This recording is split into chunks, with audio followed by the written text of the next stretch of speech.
Welcome to the virtual career fair hosted by the Sustainable Community Aid Network, featuring an interview with Fiati Adadevoh, owner of Fiati Customs. Hi, Fiati. Thank you so much for giving us some of your time to take part in the virtual career fair. How are you doing? Very well, thank you. And thank you for having me as well. I'm glad to be here. Thank you so much. Could you start off by introducing yourself and telling us a bit more about your passion? Sure. So I have been of course, I'm Fiati. I have been in the business for a couple of years now. The business is named after me. Started officially in 2017. That's when we were officially in business. But prior to that, we had, been working and, not just sort of like doing little, jobs here and there. It was just more like a hobby. Now we're a full-blown business. We started specializing in custom wear. So if you wanted a custom tailoring done, that's what we did. And then now we are transitioning into ready to wear. So essentially ready to wear, you can order online if you wanted to buy any of our products.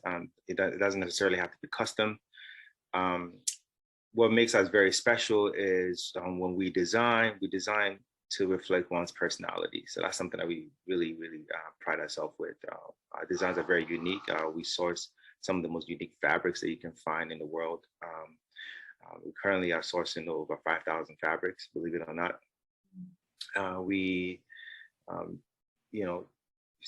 Again, we specialize in formal wear. So anything formal.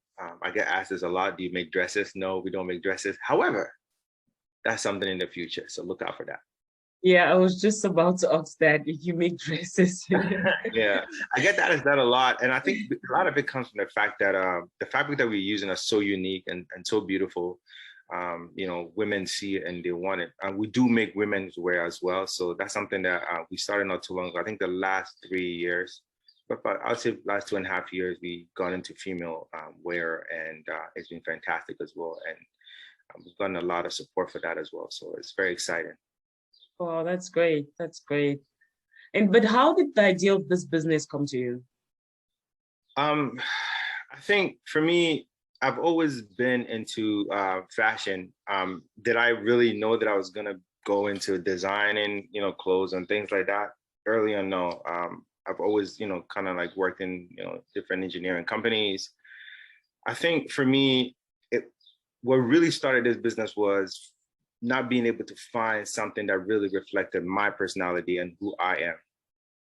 I have a very unconventional style, so it's very difficult for me to find things that really spoke for me or really allowed me to express myself.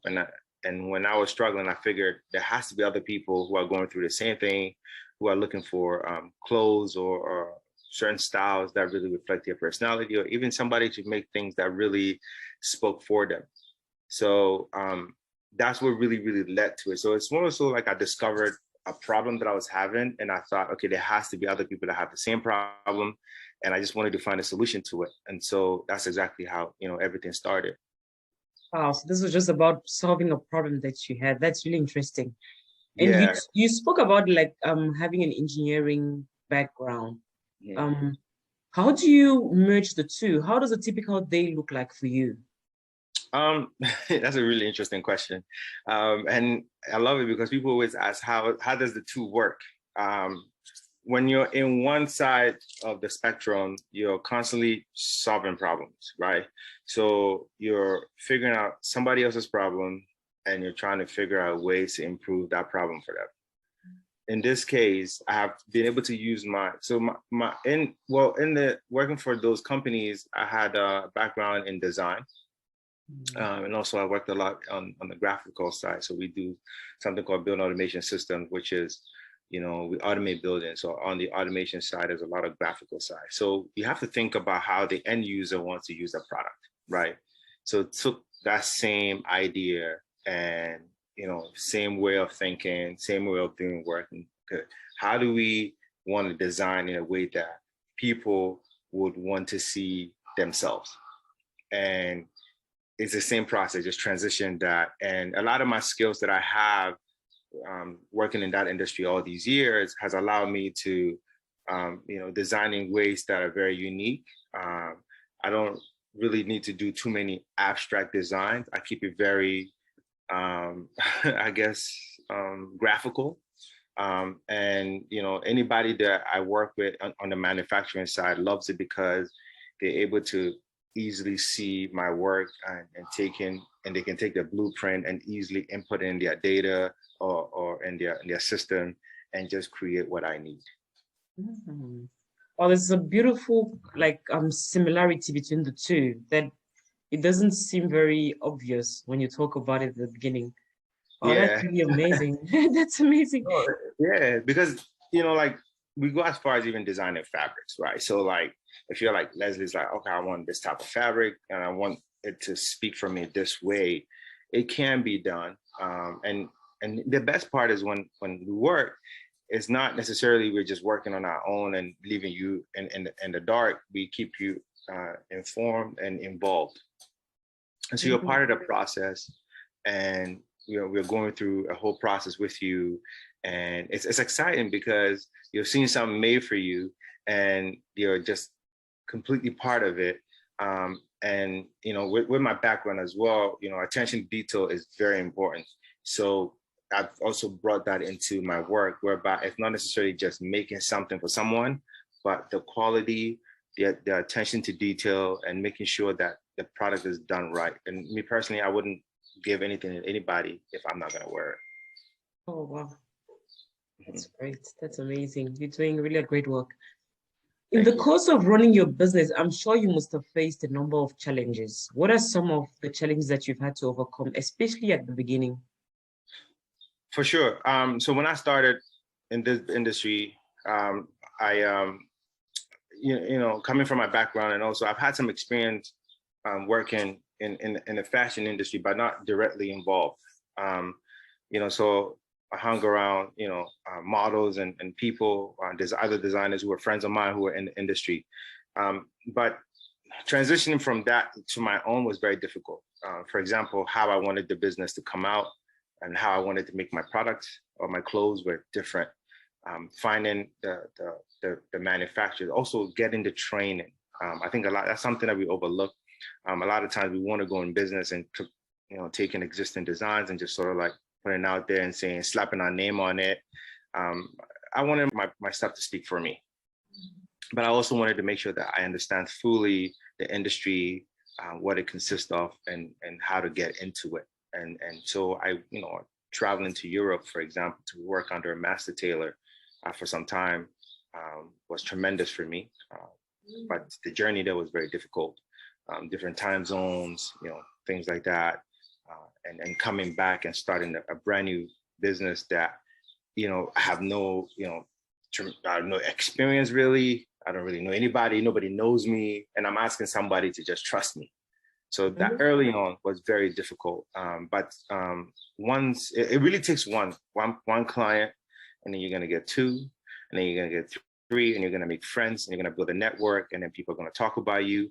But the most important thing for me, I realized early on, was making sure that the quality was there. So when somebody walks away, they can speak to 5 or 6 others and tell them that, hey, this guy's actually really good. So go see him. Mm-hmm. So based on what you say, I see that getting training from other designers has been key actually in your journey. And that's really what SCAN is really all about. We really just trying to provide this platform where the younger ones can get training from role models like you, who've had really great experience. Absolutely. Yeah, training is so important. Even to today, I'm still always connected with other designers on projects that I'm not, very familiar. I mean, I train on men's, so even to do women's, I worked under female designers, right? Some of them, their business was not even as big as mine at the time, but I went to go study under them because they're very good. So they taught me female measurements, things to look for, like how to look after a woman when you're, designing for them, their body type, different body types, things to look for, like different periods of the year and the month. The women's body is constantly changing, making room for certain things. So myself, I'm always a student. As much as people think I know. I'm always a student. I'm constantly learning. And I've been blessed to know enough to also teach others. That's great. That's great. Mm. And it's really an admirable thing to have people like you who are ready to teach others. On the other hand, what have you enjoyed the most about running your own business? I think for me, the joy comes from seeing others in my product. I think it's really nice. People ask me a lot, like, you must have a lot of suits or shirts or formal wear, and I actually don't. Funny enough, I don't. However, the reason why I don't know is because I don't want to wear my own stuff, because I love my stuff, but I really just love making for others. It went from solving a problem that I have to having the joy of seeing others in something that I make, and they walk away excited. Like some, even when we just moved to the States, and I make stuff for clients, and it's like, oh man, like I have never had anybody make something like this for me, or I've never had a product that felt like this. And also, one of the things I love is taking care of people who never thought they could, maybe get a nice fitting suit. Like, for example, somebody on the bigger size, or maybe very tall, long, these type of problems that they consider as a problem. We're here to fix that and make sure that you get something that really, really, really fits you well, reflects your personality. And one of the things I also pride myself with, that's really exciting, is my knowledge of fabrics. Again, you have to be a student, learning different fabrics, type of fabrics for different seasons. For example, when somebody wants to get married, and they're getting married in a hot summer, you want to make sure that they're getting things that are breathable, with good ventilation, things like that. So I teach anybody that works under me, I teach them all these things, because it's important to know all these things. I see that you're very knowledgeable about what you do, like the fabrics and everything that you're really working with. Apart from being knowledgeable, what are some of the other key attributes that you think have brought you to where you are today, like qualities that you've had that you think you have, and that have been very helpful in bringing you throughout your journey in your business? Humility. It's very important. You can't know it all. And you can't lead unless you learn to follow.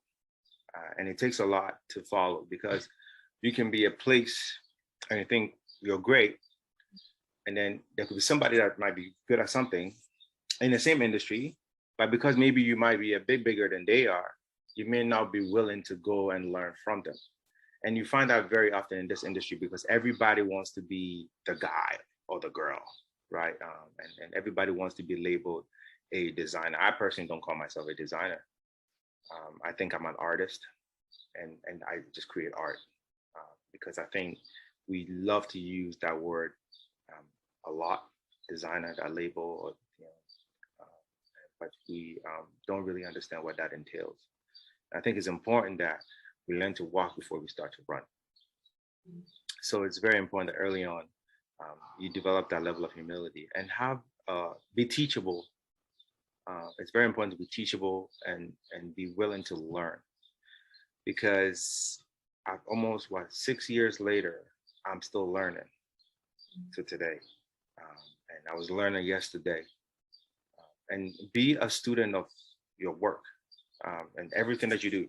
So for me personally, I don't just make the clothing side. I learn the business side of it. I do the accounting. I do the procurement, the management, everything. I know my business through and through. And it's important that if you're going to be an entrepreneur, you learn everything. Now, there are situations where, you may not have those skills. It might be a struggle for you. And that's where partnering with somebody is important, or getting help is important. So have the ability to want to work with others. So be cooperative. It's very important as well. Now that you're talking about having the ability to work with others, at the moment in your business, are you working on any partnerships, any new products, any new projects that you have at the moment that you would like to tell us more about? Yes. So having moved to America with the business, and because we do obviously a lot of business in Canada as well, but transitioning here, having to transition online is a lot of work. Now we're carrying more product. We're going from custom to carrying inventory. So there's a lot of work involved on the accounting side, but also being able to keep up with design, for example, making sure that we have different design, different products that we're going to launch, different seasons, sourcing different fabrics, things like even web development, social media management, graphic design. It's a whole lot that I'm handling right now that, I'm always looking for assistance. So if somebody comes on my team, you're not going to just be like, oh, he's going to teach me how to make clothes.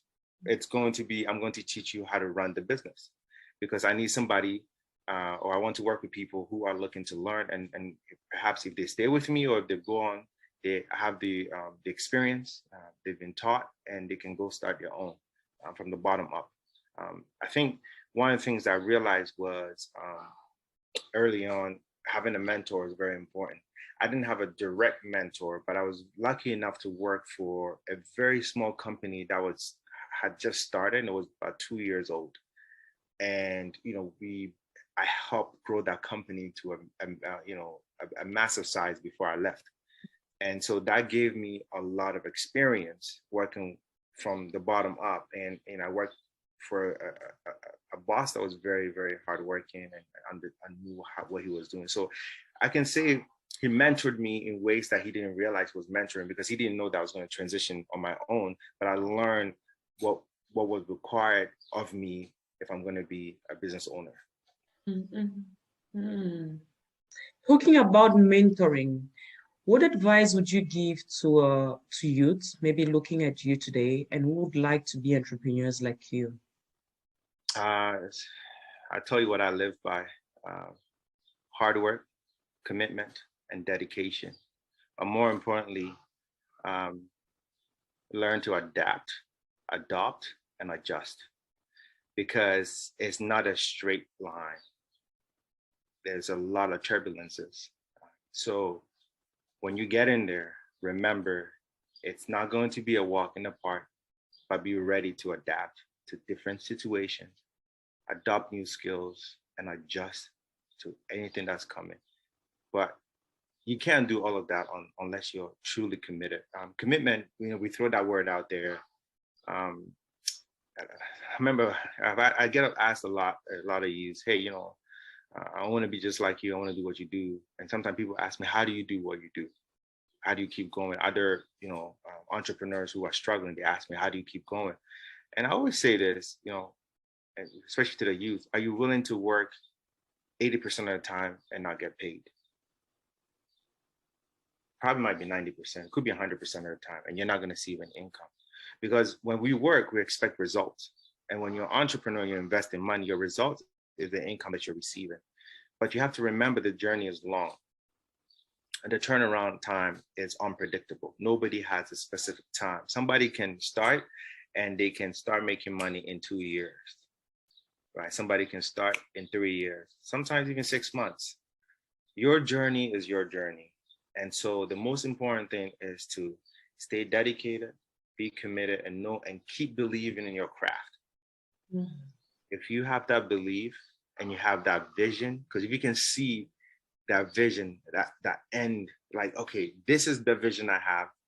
If I can see it, then it's yours. You just have to stay committed enough to get there. And that's the advice I have, because it's not easy. If I won't sit here and say it's easy, that would be a lie. But be ready to put in the work. That's where the joy is.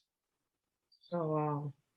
Fiati, you have a really inspiring journey. Thank you so much for your time. A pleasure. I know there's definitely a number of people who are going to be inspired and who look up to role models like you. I appreciate that.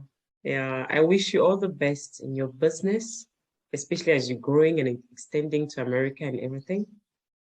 Yeah, thank you very much. I'm really looking forward to doing more with your program. Thank you so much. I'm glad that you reached out to me. And so I can't wait to see what we can do together. I'm really looking forward to that. Thank you so much, Fiati. Thank you. All right. Okay, bye. Have a good day.